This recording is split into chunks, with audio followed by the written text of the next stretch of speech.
আল্লাহর বিধানকে কিছু আনুগত্য করে, কিছু আনুগত্য না করে, তাহলে সেই ব্যক্তি কাফের।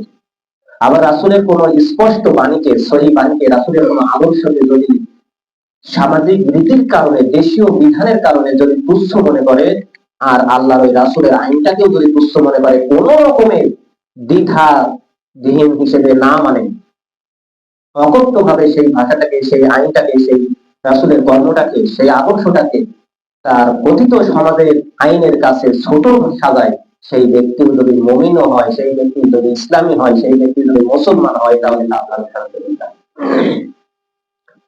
শুকরিয়া জানাই সেই মহান আল্লাহ রাব্বুল আলামিনের দরবারে যে আল্লাহ রাব্বুল আলামিন রজব মাসের এই জুমায় আল্লাহ সুবহানাহু ওয়া তাআলা আপনাকে আমাকে আল্লাহর ঘর মসজিদে আসা, বসা, দিনের কয়েকটি কথা শ্রবণ করা এবং আল্লাহর হুকুম মতে 2 রাকাত ফরজ নামাজ আদায় করার সুযোগ করে দিয়েছেন। এই জন্য সকলেই শুকরিয়া আদায় করছি, সকলে বলছি আলহামদুলিল্লাহ। দুরূদ পাঠ করছি তাজদারে মদিনা আহমদে মুস্তাফা খাতামুন নবীন সাইয়্যিদুল মুরসালিন রাহমাতাল লিল আলামিন রওজা মুবারক। সকলেই বলছি সাল্লাল্লাহু আলাইহি ওয়াসাল্লাম। সর্ব জায়গায়, সর্ব অবস্থায় আমাদের কার আদর্শকে মানতে হবে? রাসূলের। আল্লাহর আইন, আল্লাহর বিধান, বিধান আর আইন মানতে হবে কার? আল্লাহ। আর আদর্শ মানতে হবে রাসূলুল্লাহ সাল্লাল্লাহু আলাইহি ওয়াসাল্লাম। বলা হয়েছে কোন ব্যক্তি যদি কিছু আনুগত্য করে আর কিছু আনুগত্য না করে, আল্লাহর বিধানকে কিছু আনুগত্য করে, কিছু আনুগত্য না করে, তাহলে সেই ব্যক্তি কাফের। আবার রাসূলের কোন স্পষ্ট বাণীকে, সহিহ বাণীকে, রাসূলের কোন আদর্শকে যদি সামাজিক রীতির কারণে, দেশীয় বিধানের কারণে যদি তুচ্ছ মনে করে, আর আল্লাহর ওই রাসূলের আইনটাকেও যদি তুচ্ছ মনে করে, কোন রকমের দ্বিধা বিহীন হিসেবে না মানে, অকথ্য ভাবে সেই ভাষাটাকে, সেই আইনটাকে, সেই রাসূলের কর্মটাকে, সেই আদর্শটাকে তার কথিত সমাজের আইনের কাছে ছোট সাজায়, সেই ব্যক্তি যদি মুমিনও হয়, সেই ব্যক্তি যদি ইসলামী হয়, সেই ব্যক্তি যদি মুসলমান হয়, তাহলে কাফের। হারাম যখন খাওয়া হয়, বলেন তো স্বাদ কি আলাদা লাগে না একই লাগে? একটা আপেল, একটা পেয়ারা, অথবা এই যে এখন কুল বাগানের সময় এসেছে না, এসেছে তো নাকি? বাগানে কুল হবে, মাঠে যাবেন, একটু ছিঁড়ে গালে দেবেন, ও কুল গাছ আপনারও বাপের না, আমারও বাপের না, মালিকটা একজন আছে নাকি? যদি আব্দুল কাদের জিলানী রাহিমাহুল্লাহর পিতা একটা নদীর পানিতে একটা আপেল খাওয়ার কারণে, আর ওই বাড়িতে মালিকের খোঁজ নিতে নিতে নিতে নিতে 10 বছর যদি জায়গা খাটে, হিসাব করেন তো দেখি পরের বাগানের কুল একটা না বলে খাওয়া যাবে যাবে নাকি? আলোচনা কিন্তু ওটা না, একটু বোঝানোর খাতিরে নিয়ে আসছি। তাহলে স্বাদ কিন্তু একই রকম হতে পারে, আপনি কিনে খেলেও যে স্বাদ, আর চুরি করে খেলেও সেই স্বাদ, কিন্তু কিনে খেলে হালাল, কিনে না খেলে, চুরি করে খেলে হারাম। এটা হলো বিবেকের কাছে বসে। এই জন্য আল্লাহ যতগুলো বিধান দিয়েছেন, যতগুলো সমাধান দিয়েছেন, কোরআন হাদিসের ভিতরে স্পষ্ট করে দিয়েছেন, এবং এই একই বিষয়টার বিপরীত শয়তানও তৈরি করেছে। কথা বলেন ঠিক কিনা? মেরাজের বিষয়টা হযরত আবু বকর রাদিয়াল্লাহু তাআলা আনহুর কাছে যখন প্রথমে এসে বললেন বলতে আবু জাহেল গিয়া চিন্তা করলো, রাসূল তো শুনলাম এইটাই নিয়ে আসছে, তা আবু বকরকে আগে ঘায়েল করি। বাসায় আছে আবু বকর রাদিয়াল্লাহু তাআলা। তিনি গিয়ে বললেন যে শুনলাম নাকি তোমাদের নবী এই রাত্রের ভিতরে অল্পক্ষণের সময়ের ভিতরে 7 আসমান পাড়ি দিয়ে আরশে আজিমে চলে গিয়েছে, তোমার নবী বলছে, তুমি কি এটা বিশ্বাস করতে পারো? এটা তো বিশ্বাস করার কথা বলি। তাহলে আবু বকর রাদিয়াল্লাহু তাআলা আবু জাহেলকে জিজ্ঞাসা করলেন, এই কথা কি রাসূল বলেছেন? তাহলে মুহাম্মদ রাসূলুল্লাহ সাল্লাল্লাহু আলাইহি ওয়াসাল্লামের মুখের বাণী। আবু জাহেল বললেন, হ্যাঁ, এই কথাই রাসূল বলেছে। বললেন, তাহলে যদি রাসূল বলে থাকি, তাহলে এই কথা আমি ঈমানের সাথে গ্রহণ করছি, এই কথাটাই ঠিক।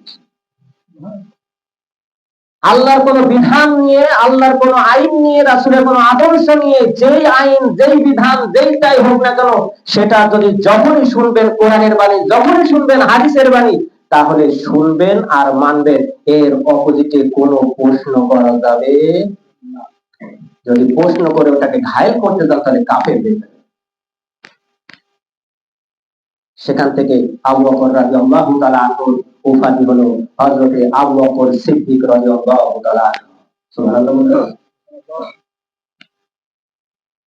আমরাও যদি এই অঙ্গীকার আবদ্ধ রাখতে পারি তাহলে মেরাজের এই সফলতা আমাদের জীবনে আসবে। আসবে কি আসবে না?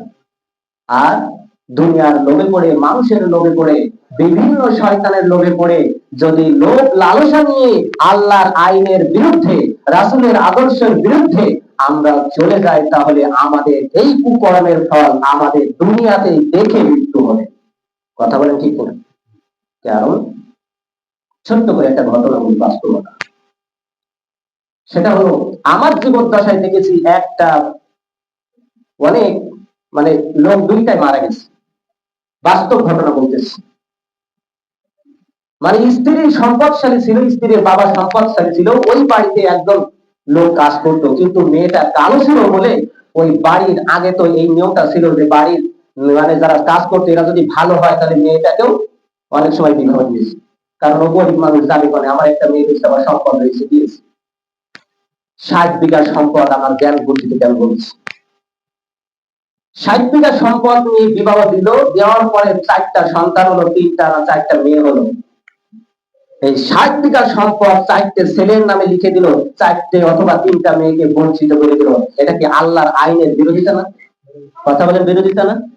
শুনেন মুসলমান, যদি আপন ভাই আপন বোনেরও যদি একটা অংশ যদি এভাবে শরীর থাকিত হয় আর 5 ওয়াক্ত নামাজ আদায় করা হয়, আমি যদি ইমাম সাহেব হই, কাবা ঘরের ইমামও যদি হয়, তাহলে সেই ব্যক্তি জনাবে মুহাম্মদ রাসূলুল্লাহ বলেন অবশ্যই অবশ্যই সেই ব্যক্তি কাফের হয়ে মৃত্যু হবে যন্ত্রণাদায়ক ভাবে।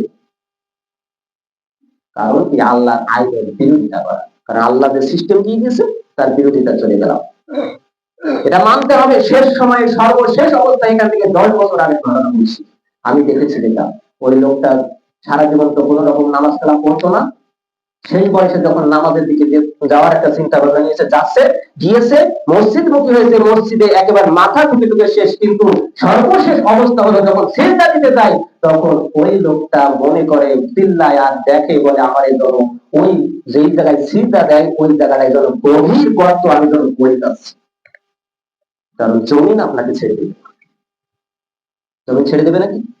জমিন ছেড়ে দেবে। মেয়েদের এই ঘটনাটা এই জন্য বললাম, কেন এই বাস্তবতা নিয়ে আসলাম, এই জন্য নিয়ে আসলাম, কারণ আল্লাহর আইন, আল্লাহর বিধান, আল্লাহর একটা সুন্নাহ, আল্লাহর কোন আইন বিধান নিয়ম কানুন, রাসূলের কোন আদর্শের বিপরীতে যেইটাই বলবে, তোমার লোভে পড়ে হোক, মানসিকতায় হোক, আর কোন বেকায়দায় পড়ে হোক, যদি কেউ অস্বীকার করে আর যদি কেউ অমান্য করে, তাহলে অবশ্যই অবশ্যই তার পরিণাম একদমই হবে। আর যদি আপনি শোনেন আর মেনে নেন, তাহলে আপনাকে হযরত আবু বকর রাদিয়াল্লাহু তাআলা আনহুর সাথে হয়তোবা এমনও হতে পারে রব্বুল আলামিন আপনি আল্লাহর আইন শুনলেন আর বিশ্বাস করে নিলেন আর ওইটার উপরে আমল করলেন, তাহলে হযরত আবু বকর রাদিয়াল্লাহু তাআলা আনহুর সাথে জান্নাতে যেতে পারবেন। আমরা শুনেছি হযরত নবী মুহাম্মদ রাসূলুল্লাহ সাল্লাল্লাহু আলাইহি ওয়াসাল্লাম মেরাজের নজরের জন্য প্রস্তুত নেওয়ার পরে বাইতুল আকসা থেকে যখন ঊর্ধ্ব আকাশে গমন করলেন, তিনি প্রথম আসমানে গিয়ে প্রথম আসমানের যখন ফেরেশতাকে সালাম দিলেন, আমরা এটাও জানি প্রথম আসমানে রয়েছেন হযরত আদম আলাইহিস সালাম। হযরত আদম আলাইহিস সালাম।